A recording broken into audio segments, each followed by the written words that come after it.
मराठी महिन्यांबद्दल बोलत आहोत की मराठी महिने कसे आणि का आले आहेत. तर ऋषींच्या याच्यातनं आलेले आहेत. जसं आपलं जीवन कसं आहे, जन्म, मृत्यू आणि लग्न ह्या अशा गोष्टी आहेत जिथे माणसांच्या इच्छांचं काही चालत नाही. प्रारब्धात जेव्हा असेल नसेल, पण देवाची कृपा असेल तर कधी केव्हा आणि कुठे चमत्कार नक्कीच घडून येतात. आणि कोणी कोणाविषयी वाईट चिंतन केले तरी आयुष्याच्या कुठल्या टप्प्यावर सुख उंजळीत पडेल सांगता येत नाही. म्हणूनच आनंदी राहा आणि सत्कर्म करत राहा. कर्मांचा हिशोब ह्याच जन्मात फेडावा लागतो. हे आपण लक्षात ठेवलं पाहिजे की कर्मांचा हिशोब ह्याच जन्मात आपल्याला फेडावा लागतो. मराठी महिन्यांबद्दल माहिती सांगत आहोत की आपण मागच्या व्हिडिओमध्ये बघितलं की मार्गशीर्ष महिना संबंधित ऋषी पुल्लस्थ ऋषी महत्त्व श्रीकृष्णाने गीतेत श्रेष्ठ महिना म्हणून वर्णन, ध्यानधारणा, विद्या, सात्विकता कशी वाढते ते आपण बघितलं. आता आज आपण पौष महिन्याबद्दल बोलणार आहोत. पौष महिन्यात संबंधित ऋषी अत्री ऋषी महत्त्व आहे. तप, संयम, आत्मचिंतन, थंडीमध्ये साधना. पौष महिना दत्त जयंतीचा आणि याचा पण आहे. पौष महिन्यात किंवा मार्गशीर्ष महिन्यात दत्त जयंती येत असते. तर आपण आज पौष महिन्याविषयी बघणार आहोत.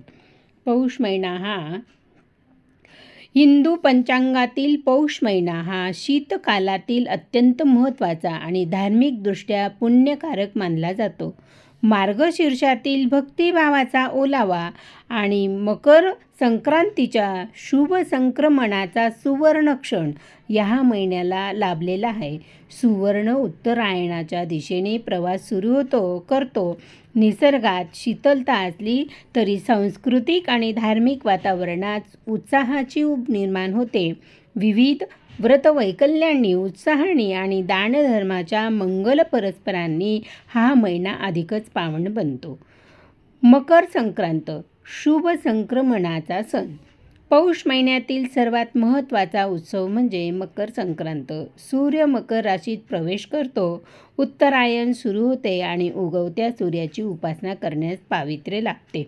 या दिवशी तिळगुळ वाटण्याची परंपरा मनात प्रेम, मैत्री आणि सौहार्द वृद्धिंगत करण्याचा संदेश देते. तिळगुळ हा गोड बोला म्हणतो.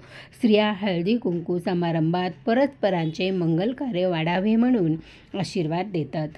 पतंगोत्सव, सूर्यपूजा, दानधर्म, गायी गोपालांची आराधना हे संक्रांतीचे वैशिष्ट्यपूर्ण विधी. पुत्रदा एकादशी, संतती प्राप्ती आणि कुटुंब कल्याण. पौष महिन्यात येणारी पुत्रदा एकादशी संतती प्राप्ती, कुलवृद्धी आणि कुटुंबाच्या मंगल कार्यासाठी विशेष मानली जाते. या दिवशी विष्णू भक्तांनी उपवास करावा, विष्णू नामस्मरण आणि ज्ञानवर्धक ग्रंथ पठण करावे अशी परंपरा आहे. या एकादशीचे पालन केल्याने मनशांती, आरोग्य संपन्न आणि जीवनात स्थैर्य लाभते असे शास्त्र सांगते. दाम्पत्यांनी सौहार्द म्हणजे जोडीने सौहार्द, संयम आणि कुटुंब कल्याणाच्या संकल्पाची या दिवसाचे स्वागत करणे पवित्र मानले जाते. शाकंभरी पौर्णिमा, अन्नदात्री देवीची आराधना. पौष पौर्णिमेला शाकंभरी देवीचा उत्सव साजरा केला जातो. देवी शाकंभरी ही शाक, फल, धान्याने रूप धारण करून जगातील प्राणीमात्रांचे पालन करणारी अधिष्ठात्री शक्ती मानली जाते. या दिवशी देवी मंदिरे, ग्रामीण भागातील जत्रा आणि भक्तिमय कीर्तनांनी वातावरण भरून जाते. अन्नाची कदर, अन्नाचे संरक्षण आणि अन्नदानाचे पुण्य या उद्देश करणारा हा उत्सव सामाजिकदृष्ट्या देखील महत्त्वाचा आहे.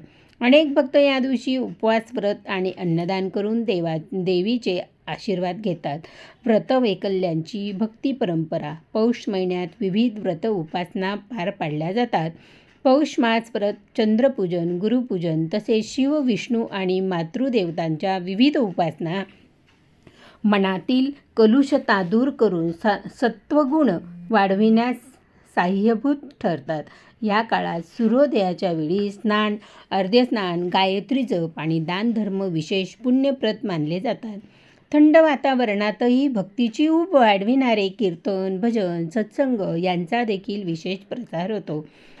निसर्ग, दानधर्म आणि सांस्कृतिक समृद्धीचा महिना. पौष महिना म्हणजे निसर्गातील शांतता, घरातील उत्साह आणि समाजातील परंपरांची समृद्ध परंपरा याचे एक सुंदर मिश्रण. तिळगुळाची मधुरता जशी मनाला जवळ आणते, तशीच दान, उपासना आणि संयम जीवनाला अधिक शोभिवंत करते. सूर्य उत्तरायणात प्रवास करताना जसा नवीन प्रकाश आणतो, तसा पौष महिनाही जीवनात नवीन उमेद आणि प्रेरणा आणि सद्भावनांचे नूतन सूर्य उगवतो.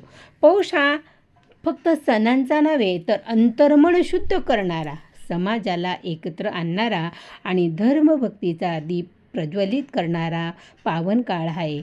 म्हणूनच आपण मराठी महिन्यांचे गुरु, मराठी महिन्यांचे ऋषी कसे आणि त्यांच्यात कोणते कोणते सणवार येतात हे आपण बघणार आहोत. माझे नाव प्रमिला रवींद्र ब्राह्मणकर.